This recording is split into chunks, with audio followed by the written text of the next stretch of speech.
को देखिए और आपको टेंस बिल्कुल क्लियर हो जाएंगे। तो चलिए टाइम ना खराब करते हैं और टेंसों को सीखते हैं, क्योंकि हमारे पास सिर्फ है 7 मिनट। तो देखिए, सबसे पहले आपको बस ध्यान से देखना है वीडियो को लास्ट तक, और लास्ट में आप देखना, आपको एक सवाल दूंगा और आप उसको फट से सॉल्व कर दोगे। तो देखिए, टेंस और उसके नीचे मैंने लिखा हुआ है पीपीएफ। टेंस, इसका मतलब है कि टेंस को 3 भागों में बांटा गया है, प्रेजेंट, पास्ट और फ्यूचर। अब देखिए, ये जो टेंस है इनमें प्रेजेंट, पास्ट और फ्यूचर को अलग से 4 भागों में डिवाइड किया गया है, जिन्हें आप पहले से जानते हैं, फिर भी हम एक बार इन्हें देख लेते हैं।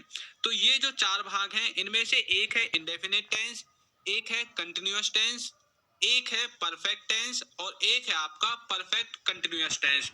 अब जो ये इंडेफिनिट टेंस है और कंटिन्यूअस टेंस है और परफेक्ट टेंस है और परफेक्ट कंटिन्यूअस टेंस है, इन चारों को ही हम एक एक बार अच्छे से समझ लेते हैं कि इनका आखिर मतलब है क्या। और यहाँ पर रटना मना है, आपको रटने नहीं है, समझना है सिर्फ कि आखिर इनका एक्चुअल मीनिंग है क्या। तो यहाँ पर देखिए, मैं आपको एक एक करके इन सब के बारे में बताऊंगा और एग्जाम्पल भी आपको दूंगा, जिससे कि आपका जो टॉपिक है वो बिल्कुल क्लियर हो जाए। अब देखिए कैसे। पहले हम देखेंगे इंडेफिनेट के बारे में। इंडेफिनेट का मतलब होता है जिसकी शुरुआत और अंत ना पता हो। आपको मुझे पता है ये समझ में नहीं आएगा ऐसे। पहले एग्जांपल देखिए, जैसे कि वह बोलता है, तो इसकी इंग्लिश बनेगी ही स्पीक्स। अब ये कैसे बनी, इसका स्ट्रक्चर मैं आपको इसके बाद बताऊंगा। लेकिन यहाँ पर गौर करने वाली बात यह है, वह बोलता है। अब हमें ये नहीं पता कि वह कब से बोलता है और कब तक बोलता रहेगा। तो इसलिए मैंने आपको बोला, इंडेफिनेट के अंदर वो वाले सेंटेंसेस आते हैं जिनके अंत और शुरुआत के बारे में हमें ना पता हो। जैसे कि वह स्कूल जाता है, अब ये नहीं पता कि कब से स्कूल जाता है और कब तक जाता रहेगा।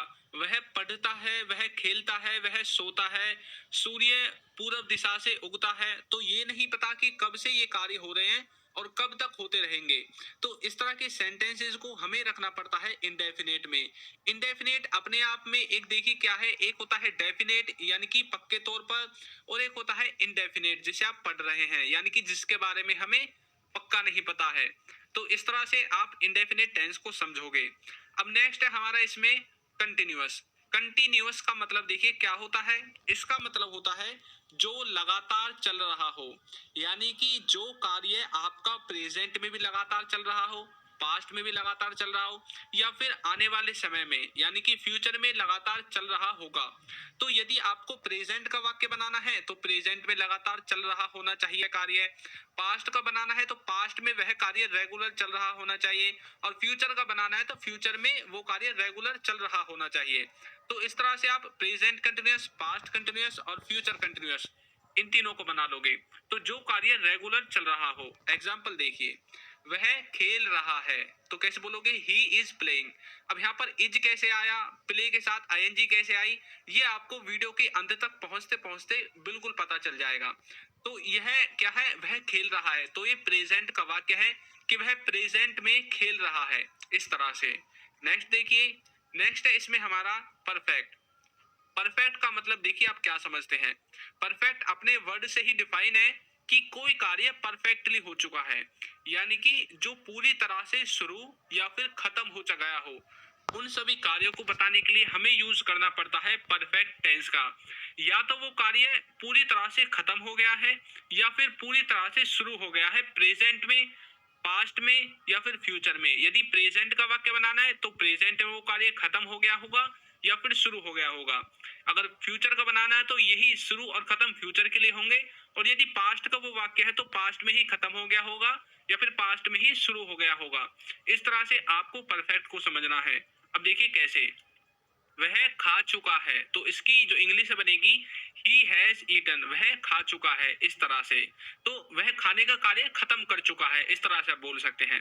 अब नेक्स्ट है हमारा परफेक्ट कंटिन्यूअस। इसका मतलब होता है परफेक्ट प्लस में कंटिन्यूअस, यानी कि इसमें परफेक्ट का कुछ भाग यूज होगा और कुछ कंटिन्यूअस टेंस का भाग यूज होगा, तभी तो मिलकर बना है परफेक्ट कंटिन्यूअस। यानी कि परफेक्टली पास्ट में या प्रेजेंट में शुरू भी हो चुका है और वो कंटिन्यूटी में भी है। जैसे कि वह सुबह से खेल रहा है। अब यहाँ पर क्या है, उसने ये कार्य पास्ट में यानी कि सुबह शुरू कर दिया और अब भी यह चल रहा है, कंटिन्यूअस में है। तो कैसे बोलोगे, he has been playing since morning. इस तरह से आप इसे समझोगे। तो यानी कि जब कोई कार्य पास्ट से शुरू हो या फिर प्रेजेंट से ही शुरू हो, यदि प्रेजेंट का वाक्य है, पास्ट का वाक्य है तो पास्ट से शुरू होगा और रेगुलर चल रहा है, तब आपको यूज करना है परफेक्ट कंटिन्यूअस का। तो आपको ये चारों चीजें अच्छे से समझ में आ गई हैं। अब हम बात करते हैं इनके स्ट्रक्चर के बारे में। तो देखिए, इनके स्ट्रक्चर में आपको मैंने एक स्क्रीन पर दिखा दिया है, एक जो टेबल है। यहाँ पर पहला है स्ट्रक्चर और दूसरा है हेल्पिंग वर्ब। अब जो स्ट्रक्चर है, इसमें सिंपल टेंस में ये वाला स्ट्रक्चर यूज होगा, यदि आपको नेगेटिव बनाना है तो ये वाला स्ट्रक्चर यूज होगा, और यदि आपको इंटरोगेटिव बनाना है तो आपको इस वाले स्ट्रक्चर को यूज करना है, और इंटरोगेटिव नेगेटिव के लिए इस वाले स्ट्रक्चर को यूज करना है। अब यहाँ पर मैंने लिख रखी है helping verb, subject, verb, object. तो सब्जेक्ट वो होता है जो कार्य को करता है, वर्ब वो होगी जो कार्य आप करोगे, और ऑब्जेक्ट वो होगा जिस पर सब्जेक्ट कार्य करेगा। और हेल्पिंग वर्ब मैंने नीचे लिखी हुई है, प्रेजेंट के लिए ये वाली, पास्ट के लिए ये वाली, और फ्यूचर के लिए ये वाली हेल्पिंग वर्ब यूज होगी। अब यहाँ पर ऊपर लिखा हुआ है इंडेफिनेट V1। तो इंडेफिनेट टेंस में वर्ब की फर्स्ट फॉर्म, कंटिन्यूअस में लिखा हुआ है V1 प्लस ing। तो कंटिन्यूअस में वर्ब की फर्स्ट फॉर्म के साथ ing, और परफेक्ट में लिखा हुआ है V3। तो इस तरह से आप इसे बनाओगे। अब नीचे मैंने इनका स्ट्रक्चर लिख दिया है कि आपको किस तरह से इन्हें यूज करना है। तो सब्जेक्ट आपको पता चल गया, हेल्पिंग वर्ब पता चल गई, वर्ब पता चल गई, ऑब्जेक्ट पता चल गया। अब ये किस किस के साथ यूज होंगे, तो यहाँ पर देखिए, जो थर्ड पर्सन सिंगुलर है उसके साथ, यानी कि ही, सी, इट, और किसी व्यक्ति का नाम, इसके साथ यूज होगा इज, वाज, हैज और डज। ये चारों इन सब के साथ यूज होंगे। और डिड, हैड और विल, इनको आप सब के साथ यूज कर सकते हैं। तो इस तरह से आप इसके स्ट्रक्चर को समझोगे। अब आपके समझ में आ गया होगा कि किस तरह से इसका स्ट्रक्चर बनता है।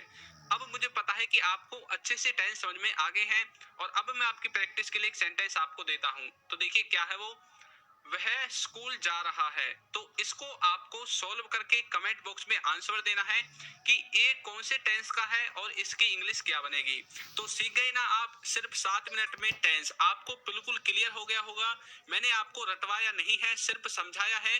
और यदि आप इस वीडियो को अच्छे से बाद में एनालाइज करोगे तो आप वाकई में देखोगे कि आपको टेंस आ गए हैं। तो आज की वीडियो में इतना ही, मिलते हैं किसी नेक्स्ट टॉपिक के साथ अगली किसी